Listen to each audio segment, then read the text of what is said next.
বড় গ্রাম, গ্রামে এ মুষ্টিমেয় কিছু লোক, বলতে হবে যে যারা বেশি হুঁশিয়ার মানুষ, তারা খাওয়া দাওয়া শেষ করে বাজার টাজার করে নিজের আরামের জায়গায় পৌঁছে গেছেন। আর যারা পাগল খেপা, তারা হয়তো এটা বুঝতে পারেনি বলে এখনো আমাদের মতো এই জ্ঞানের কাঙাল মানুষগুলোর একটা কথা শুনবো বলে বসে আছে। যাই হোক,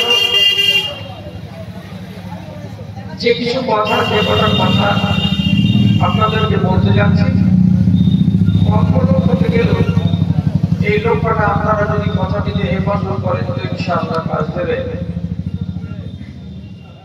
বিষয়টা হলো, মানুষের ইতিহাসে যে কোনো সমাজে নারী জাতি অবহেলিত থেকেছে। কোন সমাজ নারীকে তার ইনসাফ দেয়নি। রাসূলুল্লাহ যখন আত্মপ্রকাশ করছেন, তখন রাসূলুল্লাহর হাতে হাত রেখে কালেমা পড়ালো কায়েস বিন সাবিত। উনি নিজে বলছেন, আমি আমার 7টা মেয়েকে জীবন্ত অবস্থাতে পুঁতে দিয়েছি।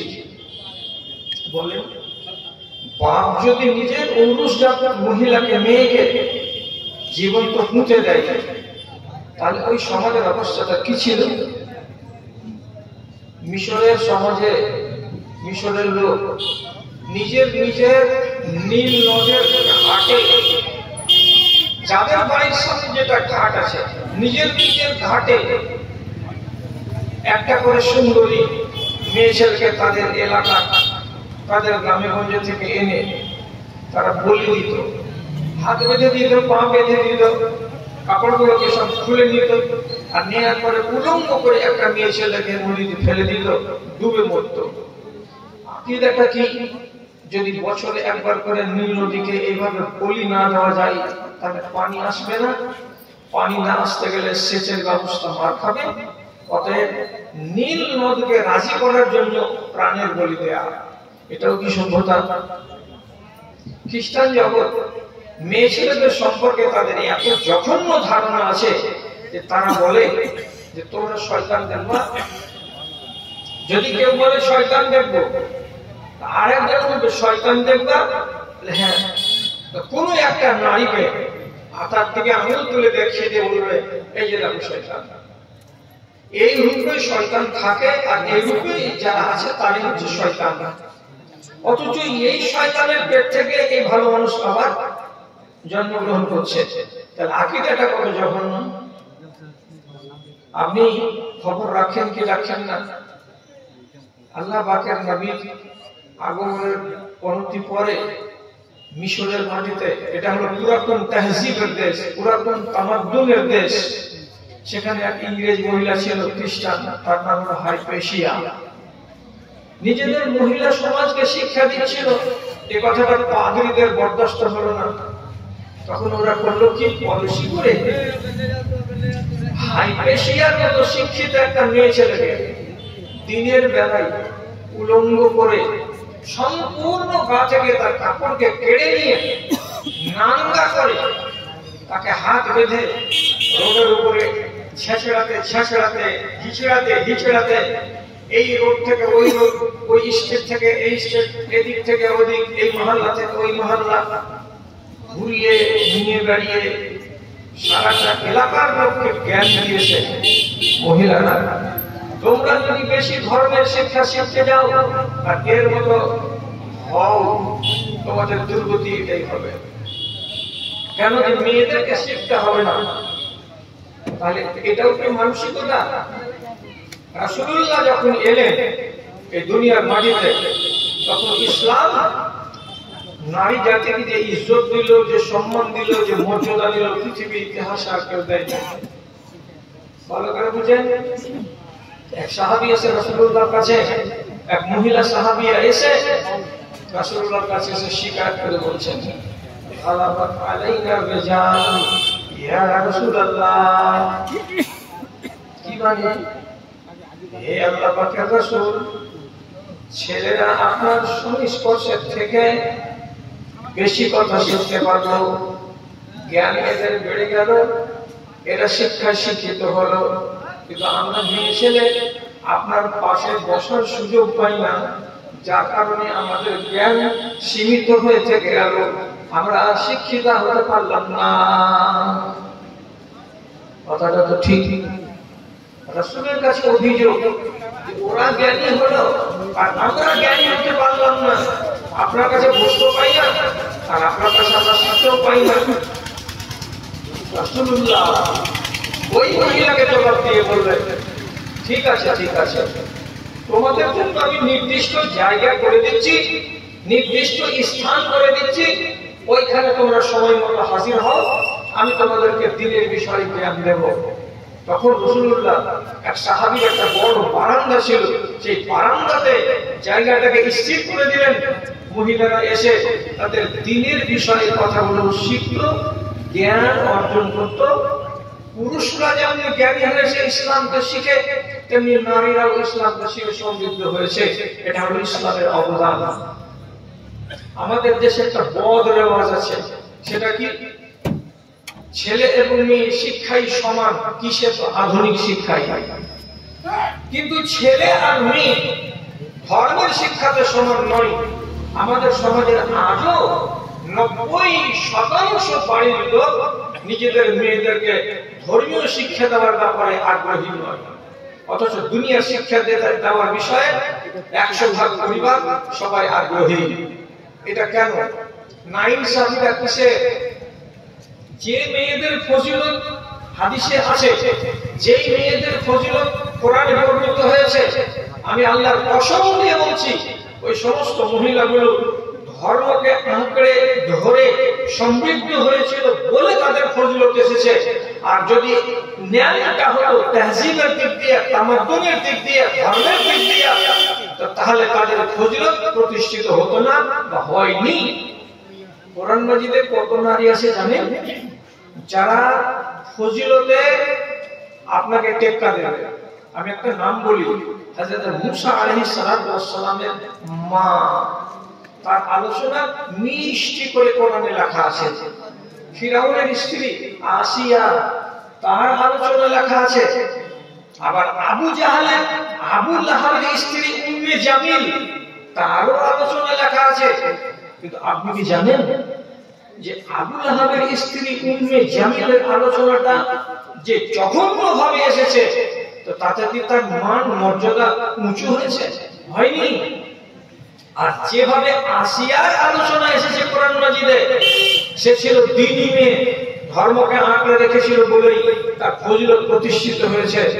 আপনারা এই কথাটা মনে রাখবেন, ভুলিয়েন না। মুক্তার কথা বলছি, ফজিলতের কথা বর্ণনা করতে গিয়ে।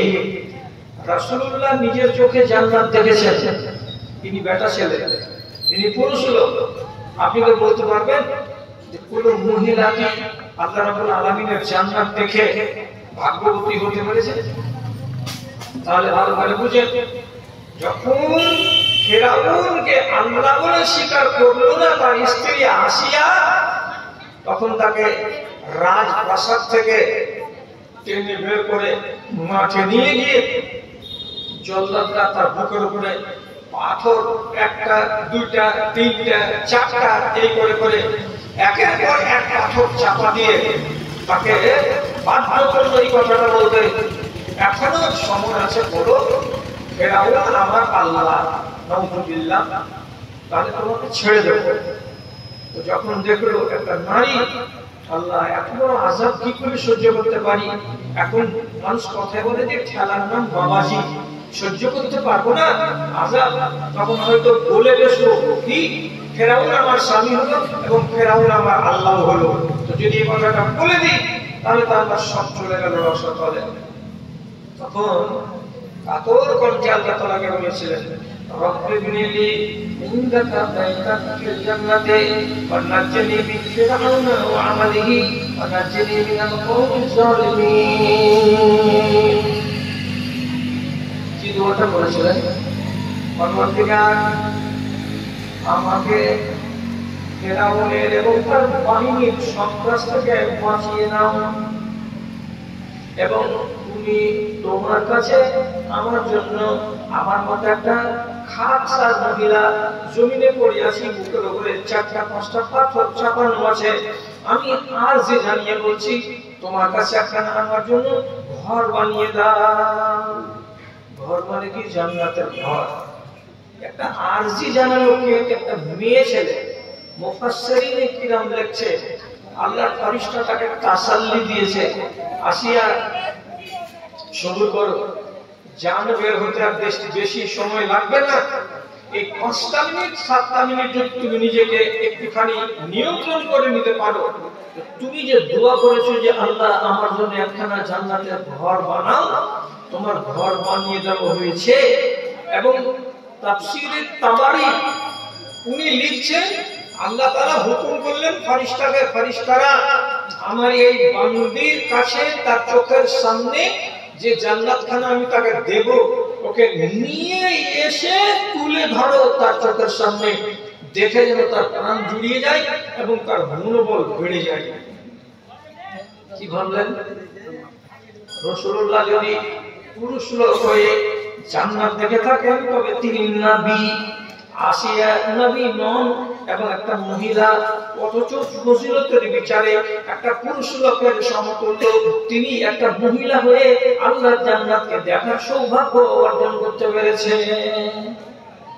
ফজিলতকে কি অস্বীকার করবেন না? কেন অবহেলা করছি নারীদেরকে নিয়ে? এটা তো আমাদের উচিত কাজ নয়। ধর্মের বিষয়ে ওকে জানতে হবে না? যদি আমি জানি ওকে জানতে হবে। কেন বললাম কথাটা? আপনি আর আমি, আমরা দুনিয়ার যত পুরুষ লোক আছি একা একা সংসার চলে না বলেই আল্লাহ রাব্বুল আলামিন জান্নাতের ভেতরে তার জোড়া হযরতে হাওয়াকে তৈরি করেছিলেন। এই দুইয়ের সমষ্টি থেকে পয়দা হবে ইনসান। তার জন্য রাব্বুল আলামিন এই সিস্টেমটাকে চালু করেছিলেন।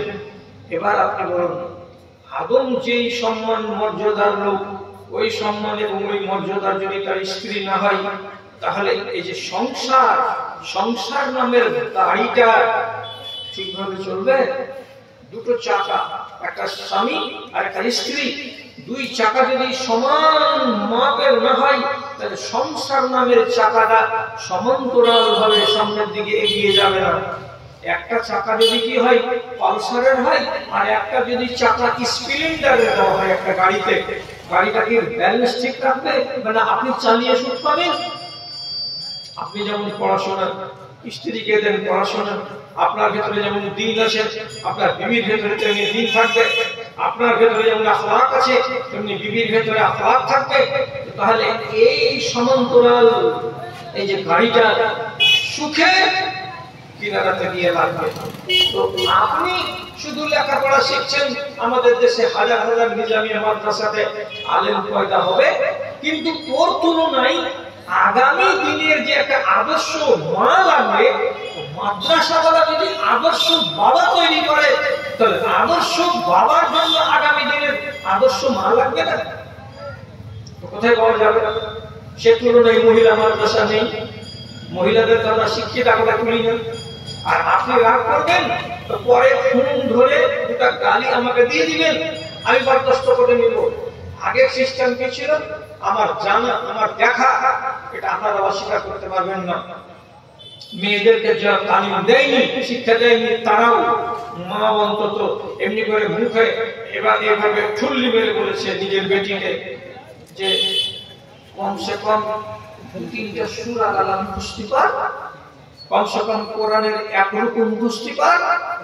যেদিন দেখতে আসবে সেদিন যে জিজ্ঞেস করবে লোকগুলো, তুই যদি একটা সূরা বলতে না পারিস, তুই যদি তাশাহুদে বসে কি দুরূদটা কি পড়তে না পারিস, তো তাহলে তোর বিয়ে হবে না। এই বলে আগেকার মায়েরা ইয়াসিন সূরা একরকম, কাফ সূরা একরকম, 3-4টা ছোট ছোট আম্মা পাড়ার সূরা আর জরুরি দুয়া কয়টা নিজেদের বেটিগুলোকে শিখিয়ে দিয়েছে। এবং তখনকার যুগে ছিল কি মক্তব চালু ছিল, তো মক্তব চালু থাকার ফলে 90টা মেয়ে ছেলে কোরআন পড়তে সক্ষম ছিল। আগেকার দিনে মক্তব উঠে গেছে, হাই মাদ্রাসা হাই স্কুল বহাল তবিয়তে আছে। হাই মাদ্রাসাতে আরবিকের সাবজেক্টে অ্যাডিশনাল তোমার মন হয়তো পড়ো না, মন হয়তো না পড়ো, যার কারণে মুসলমানের বাড়িতে গাদা গাদা ডজনের ডজন মেয়ে ছেলে ভালো নম্বরে পাস করছে, ইংরেজি পড়তে পারবে, বাংলা পড়তে পারবে, কিন্তু ওই মেয়েকে যদি আপনি বলেন কোরআনের একটা লাইন পড়ে দেখাতো, এমনি করে বড় বড় চোখ করে দেখবে, বলবে হা হা লাদ্রি, এসব আঁকামাকা কথা তো আমরা করতে পারি না। ধীর তোমার জিন্দগিতে, ধীর ওই নারীর কপালে, ধীর যে তুমি তোমার কিতাবকে আজ পর্যন্ত পড়তে শিখতে পারলে না। আরে তর্জমা তো জানা দূরের কথা। দাদারা কি আপনাকে বলবো, মনটা ভেঙে আসে, তবু বলে যাচ্ছি। একটা প্রেসার কুকার যদি কিনেন তো বাড়ি এনে খুলে দেখবেন ভেতরে 4-5 পাতার একটা ইয়ে আছে, কমপ্লিট আছে, ওটাকে বলে ক্যাটালগ। ক্যাটালগটার মানে সিটিটা কেমন করে খুলবে, ঢাকনাটা কেমন করে ঢুকাবে, রাবারটা কেমন করে লাগাতে হবে, পিনটাকে পরিষ্কার কেমন করে করতে হবে, এই কথাগুলো যদি না শিখো তাহলে তোমার দ্বারা সম্ভব নয় প্রেসার কুকার চালানো। এবং আসলে বলছি, যে মেয়েরা প্রেসার কুকার ব্যবহার করেনি, আজকাল দিনের কোন একটা মহিলাকে দিয়ে দিন তো প্রেসার কুকার, যখন লাগাতে যাবে ঢাকনাটা, ঢাকনা লাগাতে পারবে না। শাশুড়িকে যে বলবে মাজি তোমার বেটা কেমন বাসন কিনে এনেছে দেখো, মুখ সামান নয়, কেন রাখা, কেন গে মিলে না, দেখো তুমি দেখো। প্রেসার কুকারকে মিলাতে হয়, কি দেখে বুঝবে? ক্যাটালগ দেখে বুঝবে। ক্যাটালগ যদি না বুঝো প্রেসার কুকার বুঝবে না। তাহলে আমি 65 বছরের জীবনটা এই দুনিয়াতে বাঁচবো, কিভাবে বাঁচবো, তার জন্য এটা হলো ক্যাটালগ। খাবে কি তা লেখা আছে, খাবে না কি তা লেখা আছে, পড়বে কি তা লেখা আছে, পড়বে না কি তা লেখা আছে, পড়বে কি তা লেখা আছে, পড়বে না কি তা লেখা আছে। এটাকে যদি আমি নিজের আয়ত্ত করতে পারি তাহলে আমি হলাম ইমানদার, আমি হলাম মুসলমান পাকা। আর ক্যাটালগ যদি জীবনে পড়ার মতো মূল আমার না হয় তাহলে কেমন গরু আর ছাগল খায় আর বাঁচে, এবং কসাইখানাতে যাই জমে হয়ে যায়, মানুষ তাকে খেয়ে শেষ করে দেয়, এটাই হলো তার জীবন। তেমনি আপনার জীবন খেয়ে দিয়ে পেশাব পায়খানা করে আয়টাকে শেষ করে দিলেন, কবরে চলে গেলেন, আপনাতে আর একটা 4 পায়ের জানোয়ারে কোনো তফাৎ নাই। কেন এখান থেকে দূরে রাখলাম মায়েদেরকে, মহিলাদেরকে? এই গরজটা আছে কেন বুঝলাম 3 বছর আগে শুক্রবারের লোক আমরা একটু ভুল করেছি, আমাদেরকে অনেক আগে ভাবা দরকার ছিল। আমার গ্রামে কতটি মেয়ে ছেলে লজ্জাবতী তৈরি হতো, কতটি মেয়ে ছেলে আলেমা তৈরি হতো, কতটি মেয়ে ছেলে পর্দাবাসী তৈরি হতো। আর এই মেয়েগুলো আগামী দিনের মা, এরা যদি আদর্শ মা হয় তাহলে বড় নসল হবে আদর্শ। এই কথাটাকে আপনি অস্বীকার করেন? মেয়েদের ফজিলতকে খাটো করবেন না। আমি আপনাকে খুব জোর দিয়ে বলছি, জোর দিয়ে বলছি, ভালো করে শুনেন। ইমরান বিন হুসাইন রাদিয়াল্লাহু তাআলা আনহু এমনই একজন সাহাবী, তাকে একবার করে সকালে আর একবার করে বিকালে আল্লাহর ফেরেশতা এসে সালাম দিয়ে যেত। বাড়িতে আসতো, আসসালামু আলাইকুম, উনি দেখতে পেতেন না কিন্তু সালামটা শুনতেন, ওয়া আলাইকুম আসসালাম। এবং তিনি নিজে জানছেন, তিনি নিজে বুঝছেন যে এই সালামটা আমাকে কে দিচ্ছে? আল্লাহ ফেরেশতা দিচ্ছেন। ইনি পাইলসের রোগে আক্রান্ত ছিলেন, ইমরান বিন হুসাইন। ব্লিডিং হতো, কষ্ট পেতেন খুব। তখনকার যুগে তার ট্রিটমেন্ট সমুচিত ছিল না। একটাই ট্রিটমেন্ট ছিল কি, লোহাকে গরম করে যতটা সম্ভব ওই যখন মাংসপিণ্ডটা বেরিয়ে চলে আসবে ওই হারাতে ওই কাঁচা কাঁচা মাংসগুলোতে গরম লোহা যদি ছেঁকা দেওয়া যায় তাহলে কিছুটা ক্ষান্ত হয়, খানিকটা আরাম পাওয়া যায়। এই ওষুধটা ছাড়া তখনকার জমানায় মানুষের জানা ওষুধ আর ছিল না। সবুর করে করে দিন কাটছে। সকালে একবার ফেরেশতা সালাম দিচ্ছে, বিকেলে একবার ফেরেশতা সালাম দিচ্ছে। হঠাৎ একদিন স্ত্রী পরামর্শ দিয়ে বলছেন, স্বামী আমার, কত কষ্ট করবা, কত ব্লিডিং আর তোমার দেখবো, যখন আমাদের দেশে প্রচলিত ওষুধ এটা আছে, তুমি একবার কি করো, লোহাকে গরম করে ওখানে ছ্যাঁকা লাগাও, এটাকে আরবিতে বলা হয় কাওয়া। তখন তিনি কি করলেন, সালামাত কাওয়া, সহ্য করতে না পেরে একদিন তিনি লোহাকে গরম করে শেষখানে নিজের মোলদারের ওই অংশে যেমনি লাগালেন, তারপরে কিছুটা আরাম হলো। আর যেমনি লোহা ব্যবহার করে নিলেন, আল্লাহর ভরসা ছিল এতদিন, আজ থেকে যখন ওষুধ ব্যবহার করে নিলেন, তারপর দিন সকাল বেলায় আল্লাহর ফেরেশতারা আর এলেন না, বিকাল বেলায় আবার অপেক্ষা করছেন, আল্লাহর ফেরেশতারা সালাম দিতে এলেন না।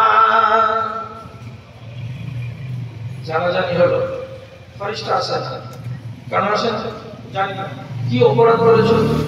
তো অপরাধ করছি করিনি, 5 বছর ধরে সহ্য করে আসছি, গতকালকে এই ওষুধটা ব্যবহার করেছি, আল্লাহর ভরসাতে ছিলাম, আল্লাহর ভরসাটাকে বাদ দিয়ে ওষুধ ব্যবহার করলাম, তাওয়াক্কুলটাকে একটুখানি আমি কমিয়ে ফেলেছি, যার কারণে হয়তো। দিয়ে আবার তিনি তওবা করে নিলেন, নিয়ে বলছেন আল্লাহ মরে যাবো তো মরেই যাবো, কিন্তু আর আমি এই লোহা ব্যবহার করবো না মলদারে, যাতে আমি আরাম পাবো বলে। তিনি যখন এটা থেকে আবার নিজেকে ফিরিয়ে নিয়ে চলে আসলেন, 8 দিন পর আবার ব্যথা হচ্ছে, ব্লিডিং হচ্ছে, তবুও তিনি লোহা গরম করে লাগালেন না। তখন ফের 8 দিন করে আবার হঠাৎ একদিন সকালবেলায় আওয়াজ আসছে, আসসালামু আলাইকুম ওয়া রাহমাতুল্লাহ। ফেরেশতারা আসছে সালাম দিতে। এই ফজিলতের কথাটা সবাই গর্বের সাথে বলে যে আহারে তকদিরওয়ালা সাহাবী ইমরান বিন হুসাইন। তো পুরুষরা বলে কি এটা পুরুষদের নসিব, এটা পুরুষদের কপাল, এটা পুরুষদের তকদির। তাহলে মেয়ে ছেলে মাইনাস, মেয়ে ছেলেকে আল্লাহ রাব্বুল আলামিন আপনার থেকে ফজিলতে কি কম করে রেখেছেন? রাখেননি, রাখেননি। কেন রাখেননি? তার প্রথম নম্বর প্রমাণ হলো এই, আল্লাহ রাব্বুল আলামিনের নবী বলছেন আন-নিসাউ শাকায়েকুর রিজাল, যত দুনিয়াতে মেয়ে ছেলে আছে সবাই হলো পুরুষদের সহোদর, সবাই হলো তার ভাইদের সহোদর, তারা সবাই সহোদর। এর মানে কি?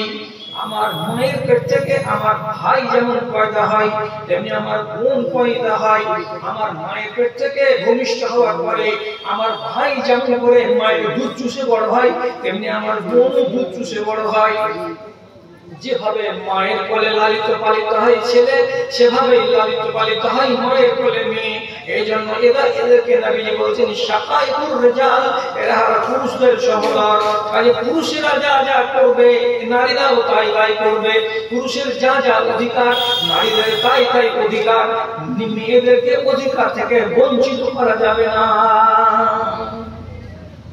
জি হ্যাঁ, আপনি বেশিক্ষণ আপনার আগে চালাও, যেহেতু কম লোক আছে আর সহ্যের একটা সীমা আছে। 12টা বেজে গেলে আমাদের তো 12টা বেজেই যাবে। আমি আপনাকে বলছি দাদা, আমার 35 নম্বর আয়াত সূরা আহজাব, সূরা আহজাব। আগামীকালকে কারোর কাছে যদি বাংলা কোরআন মাজিদ থাকে তো খুলবেন, আর খোলার পরে দেখবেন। সবারই কাছে থাকে না, মানে 25-30 হাজার টাকার অ্যান্ড্রয়েড মোবাইল কিনতে ব্যথা লাগে না, কিন্তু 300 টাকা দিয়ে একটা বাংলা কোরআন মাজিদ রাখতে মানুষের খুব কষ্ট। যদি থাকে তো দেখবেন ওইখানে ওই আয়াতটাতে লেখা আছে 10টা গুণের কথা। 10টা গুণ, কি 10টা গুণ লেখা আছে? আল্লাহ তাআলা বলছেন ইন্নাল মুসলিমিনা ওয়াল মুসলিমাত ওয়াল মুমিনিনা ওয়াল মুমিনাত ওয়াল কানিতিনা ওয়াল কানিতাত ওয়াস সাবিরিনা ওয়াস সাবিরাত ওয়াল মুতাসাদ্দিকিনা ওয়াল মুতাসাদ্দিকাত। ছেড়ে দিলাম। কি আল্লাহ তাআলা বলছেন?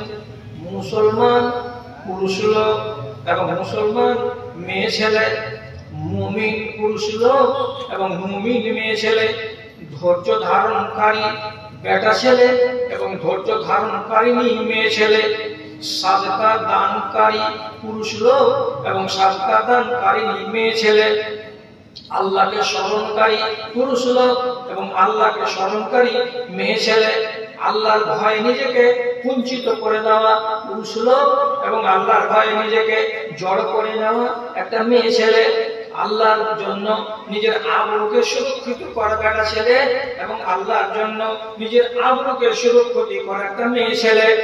এইরকম করে রব্বুল আলামিন 10টা গুণকে বেটা ছেলে বেটি ছেলে নর এবং নারী সমান সমান সমান সমান করে ভাগ করে দিলেন। তুমি যেমন সবরকারী হও তেমনি মেয়ে ছেলেও সবরকারী হয়, তুমি যেমন মুমিন হও মেয়ে ছেলেও মুমিনা হয়, তুমি যেমন মুসলমান হও তেমনি মেয়ে ছেলেও মুসলমান হয়, তুমি যেমন রোজাদার হও তেমনি মেয়ে ছেলেও রোজাদার হয়, তুমি যেমন আল্লাহকে স্মরণ করো মেয়ে ছেলে তেমনি আল্লাহকে স্মরণ করে, তুমি যেমন যাকাত দিতে পারো তেমনি মেয়ে ছেলেও যাকাত দিতে পারে, তুমি যেমন নিজের হেফাজত করো আবরু ইজ্জতে তেমনি মেয়ে ছেলেও হেফাজত করে আবরু ইজ্জতে।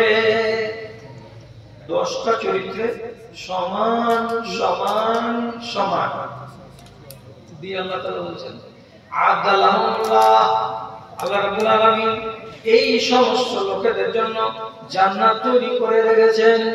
তাহলে আমাদের কাম্য, আমাদের গন্তব্য কি? সবারই একটাই, মরার পর আল্লাহ যেন জান্নাত দেয়। 10টা গুণে গুণান্বিত ছেলে যদি জান্নাত পেল, আপনি আপত্তি করেন? 10টা গুণে গুণান্বিত মেয়ে ছেলে আর কিছু পাবে?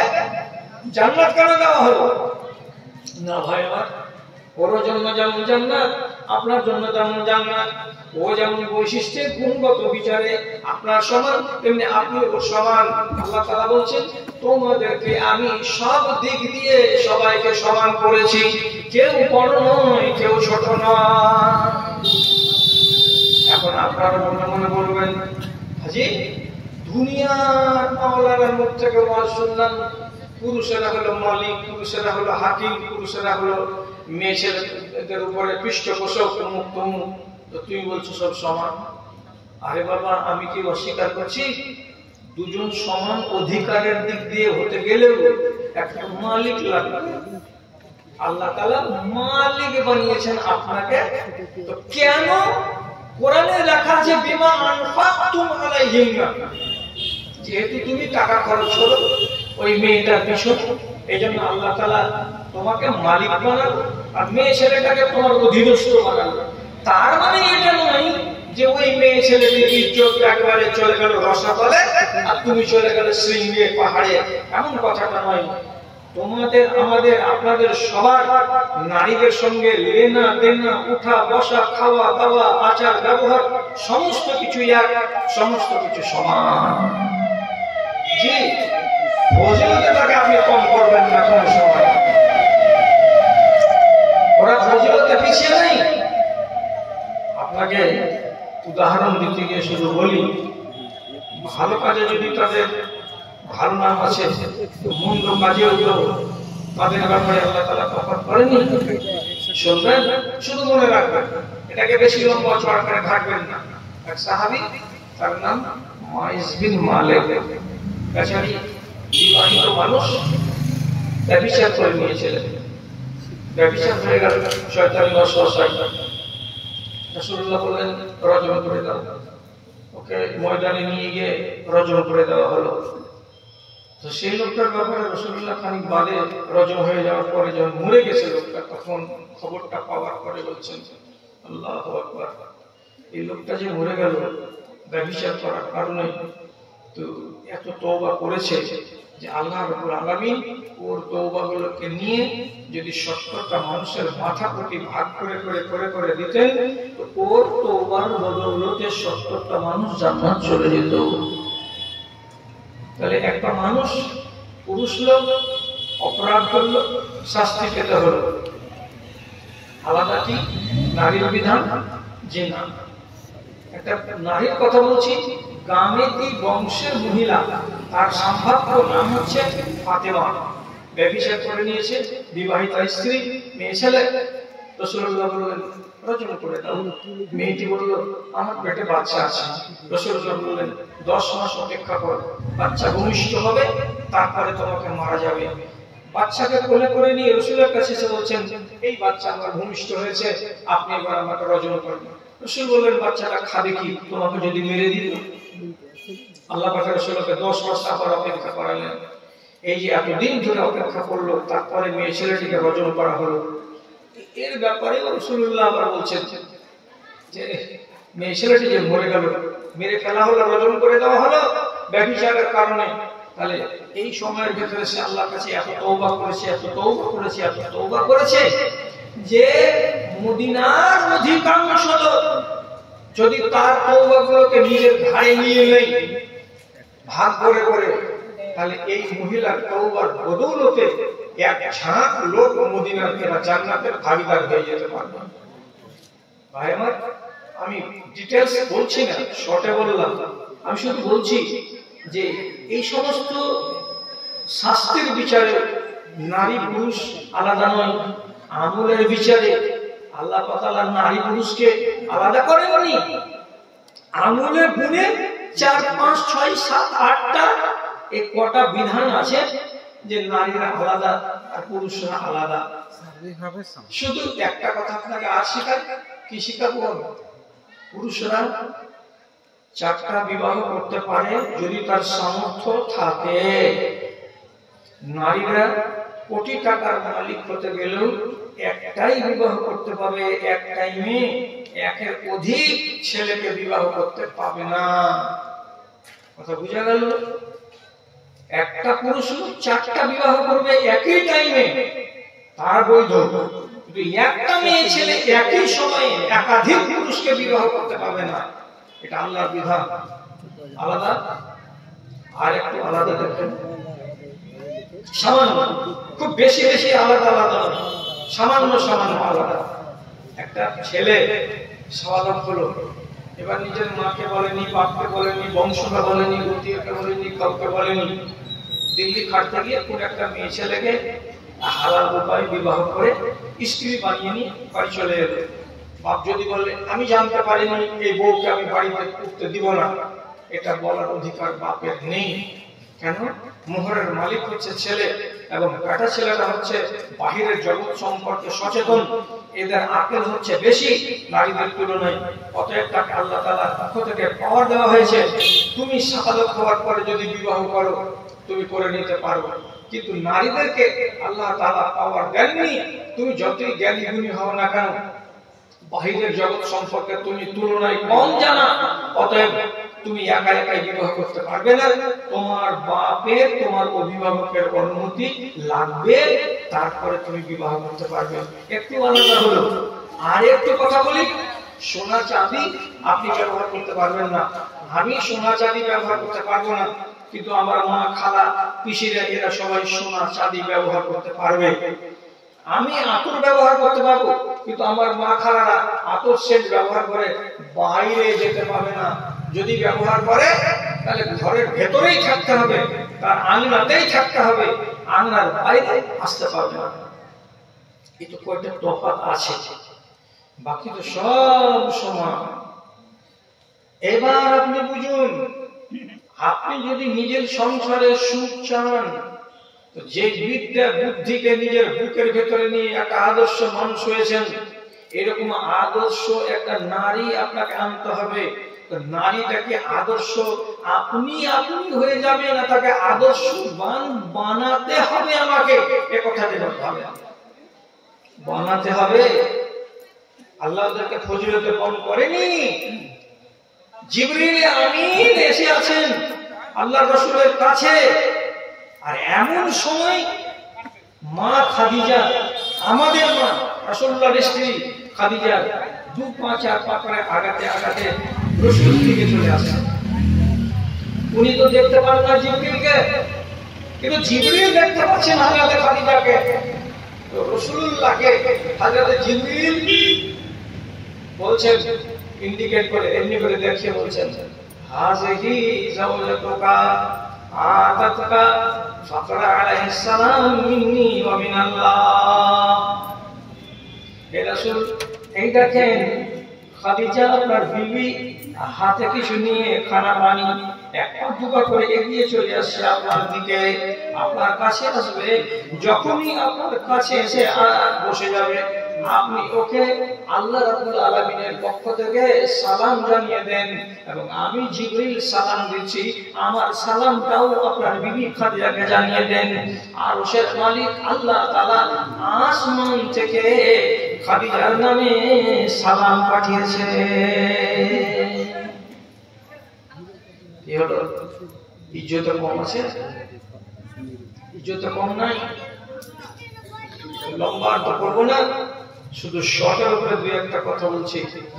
রাসূলুল্লাহ বলেছেন, যার কাছে তিনটা জিনিস আছে লোকটা ধনী।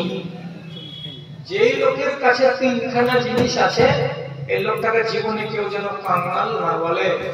কি কি তিনটা জিনিস? একটা সহিহ হাদিস বলছি, কালবুন শাকিরুন ওয়া লিসানুন যাকিরুন ওয়া যাওজাতুন সালিহাতুন তুইনুকা আলা আমরি দীনিকা ওয়া দুনিয়াকা। আপনাকে একটা মুখ দিয়ে আল্লাহ তাআলা এই মুখখানা দিয়ে আপনার মাঝের সাজে দিনের বেলায় রাতের বেলায় যখন তখন একটা করে জিকির বের হয়। জিকির জিকির কাকে বলে? লা ইলাহা ইল্লাল্লাহ একটা জিকির, সুবহানাল্লাহ একটা জিকির, আলহামদুলিল্লাহ একটা জিকির, আল্লাহু আকবার একটা জিকির। যেই পারপাসে হোক না কেন আপনার মুখ থেকে মাঝে মাঝে মাঝে মাঝে এই কথাগুলো বের হয়। কেমন? আমি দেখাচ্ছি। খুব ঠান্ডা লাগছে আপনাকে, আপনি আপনার ভাই বলছেন, ওরে সুবহানাল্লাহ কি ঠান্ডা রে। আর ভাই বলছেন, আল্লাহু আকবার কি রোদ করছে গো। তা আপনি সংবাদ দিতে গিয়ে তার আগে কি বলছেন? আল্লাহু আকবার, সুবহানাল্লাহ, আলহামদুলিল্লাহ, এই সমস্ত কথাগুলো আপনি বলছেন। তো রাসূলুল্লাহ কি বলছেন? যেই মুখখানা ভিজে থাকে আল্লাহর জিকিরে দিনের বেলায় রাতের বেলায় মাঝে সাঝে একবার দুইবার তিনবার করে লা ইলাহা ইল্লাল্লাহ কিংবা আলহামদুলিল্লাহ কিংবা এই ধরনের কথাগুলো একবার করে উচ্চারণ করে এই একটা মানুষ। দুই নম্বর, কালবুন শাকির, একটা মানুষ সবসময় শুকরগুজার, মানে আল্লাহর কৃতজ্ঞতা জ্ঞাপনকারী, দুঃখে সুখে অভাবে সচ্ছলতায় সব সময় ওর মুখ থেকে আপনি পাবেন না কোন সময় যে সে অকৃতজ্ঞতার ভাষা ব্যবহার করছে। যেমন রোগে আক্রান্ত হয়ে আছে, আপনাকে জিজ্ঞেস করতে গেলে, ইনামুল ভাই কেমন আছেন, অথচ আক্রান্ত ব্যক্তি সে আবার বলছে যে হালাত আল্লাহ তাআলা রেখেছেন খুব ভালো রেখেছেন, আলহামদুলিল্লাহ ভালো আছি। কথাটা কেমন হলো? অ্যাকচুয়ালি লোকটা ব্যথাগ্রস্ত, কিন্তু তারপরেও কি বলছে? আলহামদুলিল্লাহ আমি ভালো আছি। একটা লোকের ধান ডুবে গেছে 14 বিঘা, মাত্র 14 বিঘা ভূমি থেকে কুড়িয়ে কত রকম করে এই 60-70 মণ ধান পেয়েছে, বাড়ি এসেছে। কোন লোক জিজ্ঞেস করছে কেমন হলো ফসল পানি? একগুলো লোক আছে কি শুধু কান্নাকাটি হয়ে গেলাম, হঠাৎ হয়ে গেলাম, একদম শেষ হয়ে গেছি, বরবাদ হয়ে গেছে, কিছু আছে। এগুলো হলো কম বেশি কথা বলা। তো আরেকবেলা লোক কি বলছে? ওই যে 70 মণ পেয়েছে, আলহামদুলিল্লাহ, যেটি আল্লাহ তাআলা দিয়েছেন অতি খুশি, ইনশাআল্লাহ আপনি আমার সিজন চলে যাবে, অসুবিধা হবে না। তাহলে আপনার মুখ থেকে কি বেরিয়ে এলো? কমের উপরেও সন্তুষ্টি, আলহামদুলিল্লাহ। আল্লাহ তাআলা ওয়াদা করছেন যে ব্যক্তি শুকর করবে তাকে আমি বাড়িয়ে দেব, আর যে ব্যক্তি শুধু কাই কাই করবে যা দিয়েছিলেন তা আমি ছিনিয়ে নেব। তাহলে দুটা গুণের কথা বললাম। আপনার মুখটাতে জিকির বেরোয়, এক আপনার অন্তরটা হলো শুকরগুজার, কৃতজ্ঞতা জ্ঞাপনকারী। 2 নম্বর গুণ, 3 নম্বর গুণ আপনাকে আল্লাহ তাআলা নবী কি বলছেন? যাওজাতুন সালিহাতুন তুইনু আলা আমরি দীনিকা ওয়া দুনিয়াকা। বাড়িতে যদি ওই লোকটার একটা এমন মেয়ে ছেলে থাকে যে মেয়ে ছেলেটি হলো সালেহা, যে মেয়ে ছেলেটি হলো নেক, যে মেয়ে ছেলেটি হলো ইবাদত গুজার, এমন একটা মেয়ে তার কাছে যদি স্ত্রী হিসেবে পেয়ে থাকে, তাহলে ওই লোকটার কাছে 3টা গুণ পাওয়া গেল। তার জবানটা জিকিরে ব্যস্ত থাকে, তার অন্তরটা শুকরগুজারি করে, এবং তার বাড়িতে একটা সুন্দর সালেহা এমন মেয়ে ছেলে আছে যে মেয়েটি তাকে ধর্মের বিষয়ে জ্ঞান দেয় এবং দুনিয়ার বিষয়ে তাকে জ্ঞান দেয়, ধর্মের বিষয়ে তাকে পথ দেখায় এবং দুনিয়ার বিষয়ে তাকে পথ দেখায়। 3টা জিনিস যার কাছে আছে, রাসূলুল্লাহ বললেন লোকটা ধনী, গরিব লোক নয়। কেন নয়? আমার স্ত্রী ধর্মের ব্যাপারে জ্ঞান দিতে পারে, আমাকে আমার স্ত্রী দুনিয়ার ব্যাপারে জ্ঞান দিতে পারে। লম্বা করে লাভ কি? 12টা যেমনি বাজবে আর 5টা মিনিট আছে, আপনাকে বলবো আপনার 12টা বেজে গেছে, আপনি স্টেজ খালি করে দেন। এই যে এই কয়েকটা মিনিটের ভেতরে আপনাকে বলছি শুধু একটা কথা, স্ত্রী যদি সলেহা হয়, শিক্ষিতা হয়, তাহলে আপনাকে দিনের বিষয়ে সাহায্য করতে পারবে, আর ধর্মের বিষয় বাদ দিয়ে আপনার দুনিয়ার বিষয়ে সাহায্য করতে পারবে। কি দিয়ে বুঝাবো? শর্টের উপরে 5 মিনিটে একটা কথা বলে দেওয়ার পরে শেষ করে দেবো আলোচনা। কি বলছি? হযরত আবু বকর সিদ্দিক মিম্বরে দাঁড়ালেন, দাঁড়াবার পরে খুতবা দিয়ে বললেন, যেগুলো ছিল সরকারি রাখাল তাদেরকে বললেন, রাখালেরা ময়দানে দূরে যাকাতের যেগুলো উট আছে, সাদকার যেগুলো উট আছে, কালকে মদিনা শহরের কাছে নিয়ে চলে এসো। কেন? আগামী কালকে গরিবদের ভেতরে এটাকে বিলি বন্টন করে দেওয়া হবে, বিলি বন্টন করে দেওয়া হবে গরিবদের মধ্যে। এই খুতবাতে তিনি যখন বললেন, খুতবার কথাটা সবাই শুনলো, যারা যারা গরিব মানুষ ছিল তারা তো আনন্দিত হলো, আগামী কালকে বন্টন হবে, তাহলে কিছু একটা হবে। বাড়ি গেল, যাওয়ার পরে রাতটা কাটলো, ভোরের বেলায় নিজের বিবিকে বলছে, আদরের মা, আমি আজকে মসজিদের দিকে যাব, মসজিদে নববীর দিকে। আরে তো তুমি অত দূর কি জন্য যাবা? কালকে তো এলা সন্ধ্যাবেলায়, এই তো কালকে তো জুমা পড়ে আসলা। বলছে না, একটা ভালো খবর আছে। কি খবর? তো এই খবর, চলে যাচ্ছে হাঁটতে হাঁটতে। তখন ওর স্ত্রী ওকে, শোনো এদিকে এসো, আগে কাছে ডাকা। ডাকার পরে বাড়ির ভেতর থেকে একটা 3.5 হাত লম্বা লাঠি এনে নিজের স্বামীর হাতে ধরিয়ে দিল। স্বামী লাঠিটাকে এরকম করে ধরলো, আর ধরার পরে তখন স্ত্রীর চেহারার দিকে, চোখের দিকে তাকাচ্ছে, আর মনে মনে জিজ্ঞাসা করছে, লাঠি কেন দিচ্ছ? লাঠি কেন দিচ্ছ? আমি তো লাঠি ব্যবহার করি না। স্ত্রীরা বলছে, খোঁজ হাজার সে তামা লাআল্লাহু ইয়ারযুকুনা লিয়াউমা ইবেলা। ও স্বামী আমার, তুমি পাগল মানুষ, খেপা মানুষ, তোমার বিদ্যা বুদ্ধিটা কম লাগছে।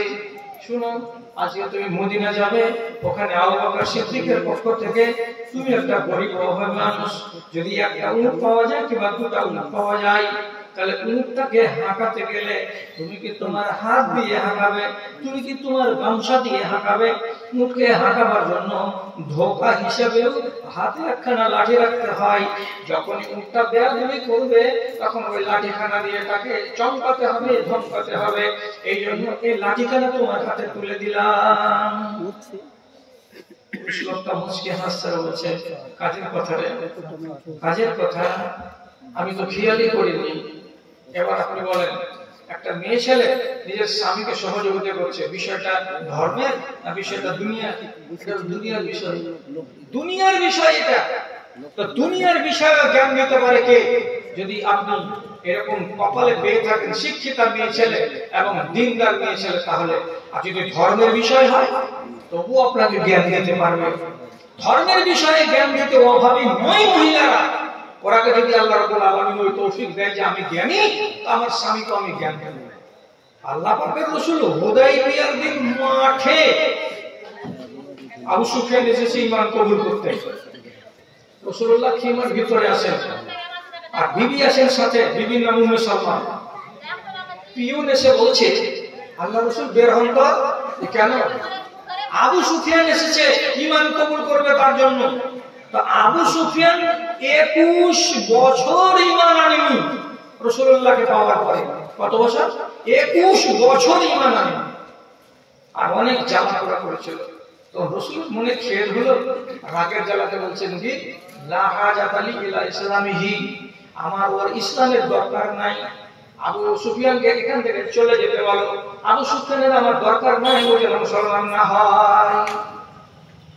আরে একদিকে শ্বশুর হলো, আর একদিকে চাচাতো ভাই হলো, আর তাকে রাসূলুল্লাহ এরকম করে যখন হেটহুট করে তাড়িয়ে দিলেন, 10 মাস যায়নি আবু সুফিয়ান স্ত্রীর পাশে বসেছিলেন উম্মে সালমা।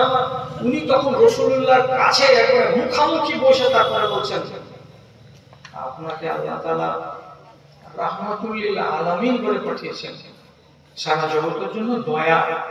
আর আপনি যে দয়ার নবী, আর আবু সুফিয়ান গেল ঈমান আনতে, আর আপনি তাকে যে আপনি এমনি করে হেড করে তাড়িয়ে দিলেন, এটা কি আপনার মর্যাদার সাথে খাপ খাচ্ছে? আপনি এই কাজটা ঠিক করলেন? এটা তো একদিক দিয়ে শ্বশুর আর আরেক দিক দিয়ে চাচাতো ভাই, আর সে এসেছিল বড় মুখ করে আপনার কাছে ঈমান আনতে, আর আপনি বলছেন আমার ঈমানের আমার দরকার নেই। চলে গেল যে লোকটা, মুখটাকে ছোট বড় করতে করতে। কি করবেন? এটা কি ঠিক হলো? দেখেন, আল্লাহ পাকের নবী হলেন নবী, অথচ তার মাথাতে একরকম কথা কুলালো, আর স্ত্রী নবী নয় কিন্তু তার মাথাতে আরেক রকম কথা কুলালো। কি? যে আমার স্বামী এইখানে কিন্তু ভুলের উপরে আছেন, আমার স্বামী ঠিক কাজ করছেন না। বিষয় তো ধর্মের। স্বামীকে যেমনি গাইডলাইন দেখিয়ে দিলেন, সাথে সাথে আল্লাহ পাকের নবী পিয়নকে বলছেন, এই দেখো তো আবু সুফিয়ান কত দূরে গেছে? ওই জানি ওই যে আছে আচ্ছা আল্লাহ ডেকে কাছে ডেকে আনলেন, সামনাসামনি হলো। তারপরে পুরাতন দিনের কথাগুলোকে আবু সুফিয়ান বলছে, এগুলোকে আর উঠাইয়েন না, আমি ঈমান আনতে এসেছি রাসূলুল্লাহর সামনে। চাচাতো ভাই এবং সেই সাথে সাথে শ্বশুর, উনি হাতে হাত দিয়ে ঈমান কবুল করে নিলেন। ধন্য হলো তার জীবন। আমি শুধু শিখাতে চাইছি, জানাতে চাইছি আপনাকে, যে যদি স্ত্রী দিনদার হয়, ওর ভেতরে যদি দিনের বিদ্যা থাকে, তাহলে আপনাকে দিনের শিক্ষা দিয়ে সমৃদ্ধ করতে পারবে না, পারবে না। আল্লাহর কসম খেয়ে বলছি, আমাদের দেশে যেগুলো বাড়িতে তাহাজ্জুদের নামাজ পড়ে মেয়েরা, যেগুলো বাড়িতে তাহাজ্জুদের নামাজ পড়ে মায়েরা, আগে তাহাজ্জুদ ধরে। আর ওই বাড়িতে যদি পুরুষ লোকেরাও তাহাজ্জুদের নামাজ পড়ে, লিখে দিতে পারবো ওই কথাটা যে পুরুষ তাহাজ্জুদের নামাজ পড়ে ধরেছে, আগে তাহাজ্জুদের নামাজ স্ত্রী ধরেছে। আবার স্বামীকে ধরায় কেমন করে? ওই স্ত্রীতেই ধরায়। একবার দুবার তিনবার করে বালিশের কাছে মাথা দিয়ে বলবেন, মোবারক তোমারও মরার টাইম হয়ে গেল, আমার মরার টাইম হয়ে গেল, এমনি বেলাগাম জীবন কেটে গেল, মরার বয়স হয়ে গেছে, এত আল্লাহকে ধরো, এত আল্লাহকে ডাকো, এই নামাজ টামাজগুলো পড়ো। পারি না রে, আলসি লাগছে রে, দুদিন করো, অভ্যাস হয়ে যাবে। একদিন বললো, দুদিন বললো, আর একদিন স্ত্রীটা কি বুদ্ধি দিচ্ছে, তুমি 11 রাকাত পড়িও, তুমি পারবে না পড়িও, তুমি করো, তুমি 3 রাকাত পড়ো, 2 রাকাত তারাবি আর 1 রাকাত বেতন তো নাই আমাদের না। আল্লাহ একদিন 3 রাকাত পড়লো, আরেকদিন ওই লোকটাই বলবে 5 রাকাত পড়ে, আরেকদিন ওই লোকটাই বলবে তাহাজ্জুদ যেখানে 8 আর 3 11, তো যখন ওযুও করতে হচ্ছে, উঠতেও হচ্ছে, এই টাইমে মুসাল্লা বিছাতে হচ্ছে, তো 3 এখানে থামবো, 5 এখানে থামবো, 11 এখানে থামবো না। স্ত্রীর গাইডলাইনে কত দুনিয়ার পুরুষ লোক নামাজি হয়ে গেছে, তাহাজ্জুদগুজার হয়ে গেছে। স্ত্রীর পরামর্শে কত মদ ধরলো, মদ ছেড়ে দিয়েছে। স্ত্রীর পরামর্শে কত চোর চুরি করা ছেড়ে দিয়েছে। কেন? যদি আল্লাহ তাআলা আপনার ভাগ্যে, আপনার তকদিরে এমন একটা স্ত্রী দিয়ে দেয় দিন রাত, তাহলে পরে আপনি ওর কাছে দুনিয়ারও লাভ পাবেন, ওর কাছে দিনেরও লাভ পাবেন। তো এই লাভটা আগে হাসিল করতে হবে আমার কথা থেকে। আমার আপনার মেয়েগুলোকে মহিলা মাদ্রাসাতে দিয়ে তাকে শিক্ষিতা করে তুলে তারপরে অন্যের হাতে তুলে দিতে হবে, তাহলে হবে আদর্শ মা আর বাবার সংসারে আদর্শ পরিবার। আর যেগুলো যেগুলো মানা আছে, কতটি বলতে পারিনি, কতটি বলতে পেলাম না, শর্ট সময়ের জন্য এখন ছেড়েও দিলাম, 12টা বেজে গেছে।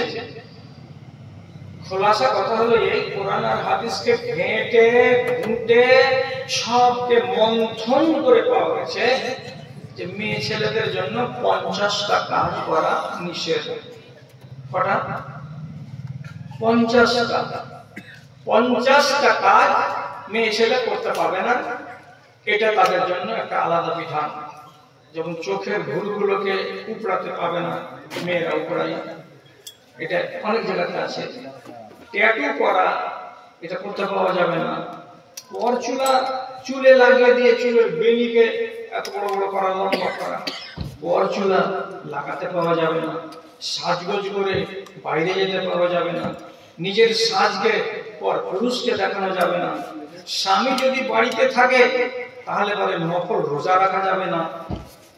একই চাদরের তলায় দুই সাবালিকা মেয়ে ছেলে গায়ে গা লাগিয়ে ঘুমাতে পারবে না। একটা মেয়ে ছেলে আর একটা মেয়ে ছেলের সামনে নিজের ইজ্জতকে খুলে দিয়ে বাচ্চাকে দুধ পান করাতে পারবে না। একটা মেয়ে ছেলে আর একটা আজনাবী পুরুষের সাথে এমনি তাকিয়ে কথা বলতে পারবে না। একটা মেয়ে ছেলে একটা আজনাবী পুরুষের সাথে বসে কোন জায়গায় এক জায়গা থেকে আরেক জায়গায় যেতে পারবে না। এই করে 50টা বিধান আছে মহিলাদের জন্য নিষিদ্ধ। তো যাক, যদি আবার কোনোদিন সুযোগ লাগে, আবার কখনো ওইরকম মৌকা লাগে, তাহলে আপনাদের সামনে এগুলো জিনিস আপনাকে শেখাবার জন্য আলোচনা রাখবো। কেন যে আপনার পক্ষে আছে বেটি, আপনার পক্ষে আছে স্ত্রী, আপনার পক্ষে আছে বোন, আপনার পক্ষে আছে মা। 4টা রূপ নিয়ে নারী আমাদের সমাজে বাস করে। তো মার দায়িত্ব আমাকে সংশোধন করা, এবং আমার দায়িত্ব আছে বোনকে সংশোধন করা, আমার দায়িত্ব আছে স্ত্রীকে আর বেটিকে সংশোধন করা। এই জন্য আপনাদের সবাই এটা দরকার, এটা জানতে হবে। তো যাই হোক, আল্লাহ তাআলা আপনাদের সুমুখী দিক, আপনাদের আল্লাহ তাআলা তৌফিক দিক যে মাদ্রাসাটা খুলেছেন এই মাদ্রাসাটাকে আপনারা টিকিয়ে রাখতে পারেন। ধন দিয়ে, মাল দিয়ে, অর্থ দিয়ে একে আপনারা সাহায্য করবেন, এটা আপনাদের কাছে আমার আশা এবং বিনীত নিবেদন। অবহেলা অবজ্ঞা করবেন না। আর বেয়াদবিটা নিয়েন না। আড়ালে যারা মা আছেন আর সামনে যে ভাই কটা আছেন, বেয়াদবিটা নিয়েন। আমি একটা খ্যাপা পাগল মানুষ। আমি আমার জীবনে 56খানা বই লিখেছি, ইসলামী বই সবগুলো। তারপরে একটা বই প্রসঙ্গে যখন চলে এসেছে তখন বলে দিই যে মহিলাদের জন্য নিষিদ্ধ যতটি আছে তার তালিকা যদি কেউ জানতে চায় কোরআন দিয়ে এবং হাদিস দিয়ে, তাহলে 2 কাপ চা পয়সাটা খরচা করতে হবে। 80 পাতার একটা কিতাব পাওয়া যাবে, একটা কিতাব পাওয়া যাবে মহিলাদের নিষিদ্ধ কাজ। তো 2 কাপ চা যদি ময়া ত্যাগ করতে পারেন, তাহলে এখানে এসে এখানে কিতাবগুলো নেন। আপনার বেটি পড়বে, আপনার স্ত্রী পড়বে। আলহামদুলিল্লাহ, আলহামদুলিল্লাহ। আমার এক ভাই বিদায় কালে 1000 টাকা মাদ্রাসাকে দান করে দিয়েছেন। আল্লাহুম্মা সাল্লি আলাইহি, আল্লাহুম্মা বারিক আলাইহি, আল্লাহুম্মা আইয়িদহু বিল ইলমি ওয়াল হিলমি ওয়া যায়িনহু বিল ঈমানি ওয়াত তাকওয়া ওয়া লা তুআরিযু বিল ফিতানি ইয়া রাব্বাল আলামিন। আমিন বিরহমাতিকা ইয়া আরহামার রাহিমিন। তো হ্যাঁ, বলছিলাম নিজের জন্য নয়, নিজের ফ্যামিলির জন্য একখানা হাতে করে নিয়ে যান। এখন আমরা এমন যুগে পড়ে গেছি যে একা যদি একটা দোকানে বসি, সকালবেলায় চা খেতে গিয়ে 20 টাকা না হলে ওখান থেকে উঠে আসা যাবে না, 15 টাকা না হলে উঠে আসা যাবে না। কোনো মূল্য আছে 20 টাকার এই জামানায়? ওই যে ভাইটার কাছে আছে, যার মন হবে, কোনো মা যদি নিতে চায় সে নিবে, কোনো বোন নিতে চায় সে নিবে। তোমার আদেশে। আচ্ছা, আর কেউ বাকি থেকে গেছেন কি যারা দিব এরকম নিয়াত করে এসেছিলেন কিন্তু এখনো যাওয়া হয়নি? তোমার আদেশে দিন চলে যায়, আধার নেমে আসে রাতে, কত যে শক্তি লুকায়ে রেখেছো তোমার নিপুণ 2 হাতে। মহাবিশ্বের তুমি যে চালক, মহাবিশ্বে তুমি যে চালক, উড়ুক তোমার জয় নিশান। ওগো আল্লাহ মেহেরবান, আমি গাহি তোমার গান। তুমি আমায় রিজিক দিয়ে বাঁচাও আমার প্রাণ, গো আল্লাহ বাঁচাও আমার প্রাণ। তোমার আদেশে দিন চলে যায়, তোমার আদেশে দিন চলে যায়, আধার নেমে আসে রাতে, কত যে শক্তি লুকায়ে রেখেছো তোমার নিপুণ 2 হাতে, তোমার নিপুণ 2 হাতে। মহাবিশ্বে তুমি যে চালক,